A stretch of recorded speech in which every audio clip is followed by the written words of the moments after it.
Jefferson Reed's morning as a teacher begins as usual with the sound of his alarm clock and the barking of his dog Ellington. After saying hello to all the neighbors, Reed goes to work at school, where his friend Michael invites his buddy to perform a jazz concert at a club in the evening. The guy's mood takes a turn for the worse. The principal calls him to his office to report a complaint from the parents of one of the students. The guy stopped fighting off bullies on Reed's advice, and now he's sitting around with fractures and abrasions. After work, Jefferson meets with his family, and his mother reminds him of a neighborhood meeting at which they will decide how to fight the Golden Lords gangster group that holds the neighborhood in fear. During the conversation, the Golden Lords show up in front of the Reed family, and Jeff offers to switch sides, but the boy's father gets involved with the hoodlums himself to ruin the deal to sell illegal substances.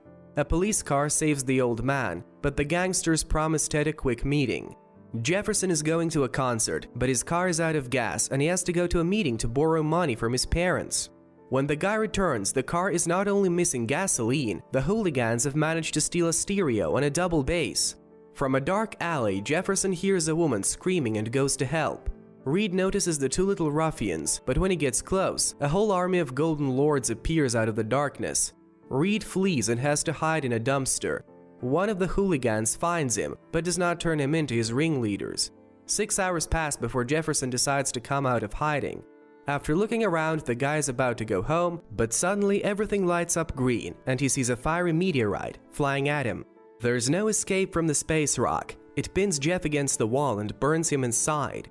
All this is seen by a homeless man who lives in the back alley.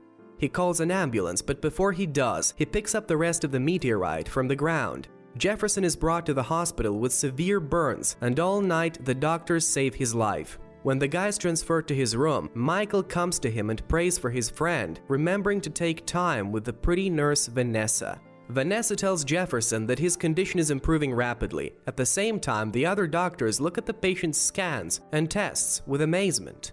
Upon waking up, Reed sees a crowd of doctors around him who don't understand how this is possible. There is not a single scar on the guy's face, and his body has recovered overnight. One of the doctors thinks it's caused by stress, but during the conversation, Jeff accidentally touches a medical textbook and he dismisses this version. In the evening, Reed is left alone in the room, and he realizes that he can now see through the walls and through people's clothes. Jefferson decides to use his superpower and summons the haughty Vanessa, but instead a fat old nurse comes into the room and the guy has to close his eyes to avoid seeing what she has under her robe.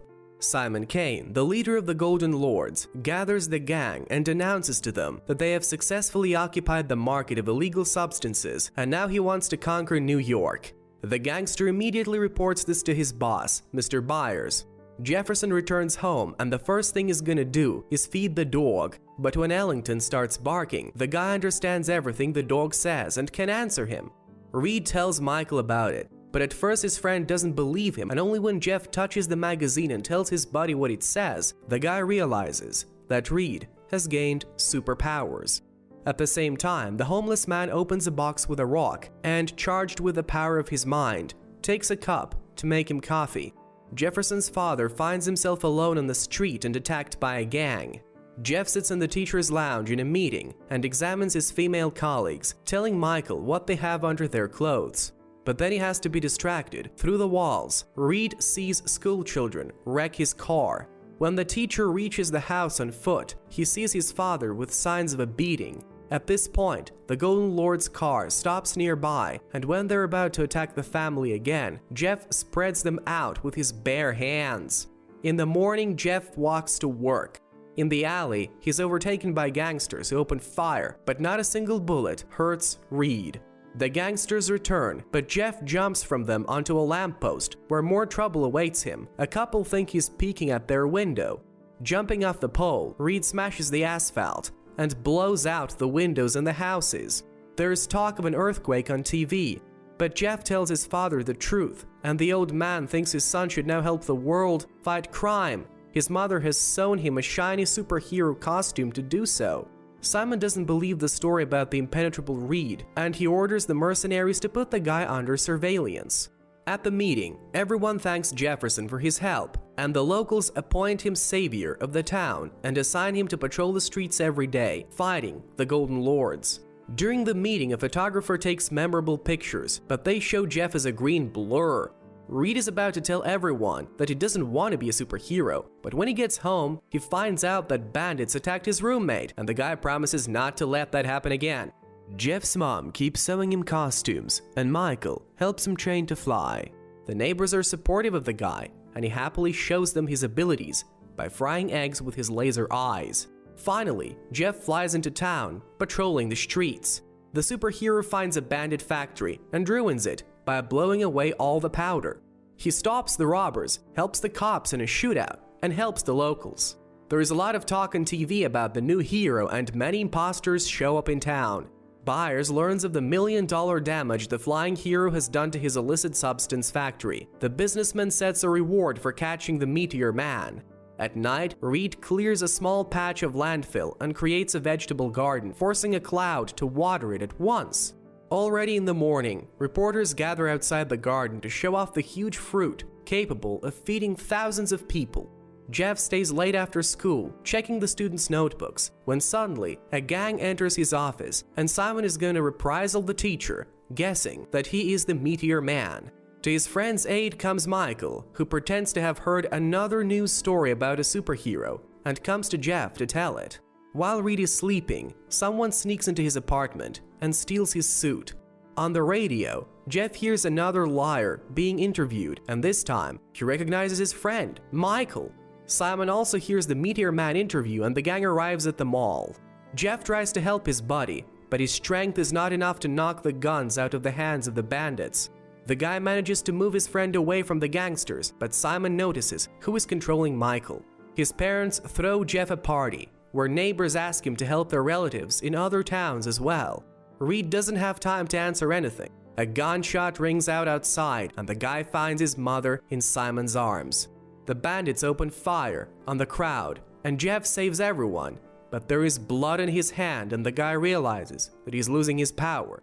Michael goes to his friend to apologize, and when he sees the wound, he too guesses that the power is gone. Reed admits to feeling very tired and wants to leave early to get some sleep. The Golden Lords and Byers himself come to see Jeff, but Ellington manages to hide the boy. Simon tells the host that the hero is losing his powers and he will soon be in their hands. Upon waking up, Jeff goes for a walk and sees that the Golden Lords have trashed the whole neighborhood. The guy goes to a meeting and hears that the neighbors blame him for everything. They think that if they expel the superhero, they can negotiate with the bandits. Jeff packs his bags, believing himself to be the loser. But the Golden Lords have other plans. Having tracked the guy down, they prepare an operation to capture him. Simon calls for the Meteor Man and Jeff agrees to come out, not wanting to hide. None of the neighbors try to stop him. The bullies mob attack Reed, and a homeless man sleeping in the basement hears this. Using his power, he gathers a pack of dogs and goes to help his colleague, taking a rock with him. Simon picks up a gun and is about to end the fight, but Reed's old neighbor stands up for the guy. The two little bullies also cross over and take Simon's gun, protecting the Meteor Man. A homeless man shows up on the street. He takes everyone's guns away and pounces on the dogs. The rest of the neighbors don't hide anymore either. Armed with whatever they can, they go out to war with the gangsters. One of the old ladies throws a rock at the gangsters and it hits a jar in the hands of a homeless man, from which a meteorite falls out. Reed notices it and tries to reach out to get the powder, but Simon sees the space object too and grabs it at the same time as Jeff. The rivals are now evenly matched in strength, and Jeff finds it harder to fight back. A book of wrestling lessons helps him. By touching it, Reed masters the art, but the action quickly ends. Simon's mercenary tries to defeat the Meteor Man, but instead, he breaks his arms and teeth against him. Reed tries to study the book again, but this time both he and Simon get seduction lessons, and the fighters behave strangely in front of everyone. Ellington comes out to help his master, but Simon also helps the dog and gets rid of Reed's four-legged friend, after which he throws the guy himself on the roof, declaring himself the hero. Jefferson shows up in a super suit and knocks Simon off his feet. Grabbing the villain by the wrists, Reed takes away Superpowers and disperses his gang, leaving everyone without pants. When it's over, Jeff runs up to the dog, but he can't help him. The superpower is gone again. Then the dog is rescued by a homeless man, but he too has to use up all his charge. Byers arrives on the scene with a mob of mercenaries. They're going to destroy the superhero, but the local gang comes to his aid, who are on the right track after meeting with the Meteor Man. The whole gang is arrested by the police.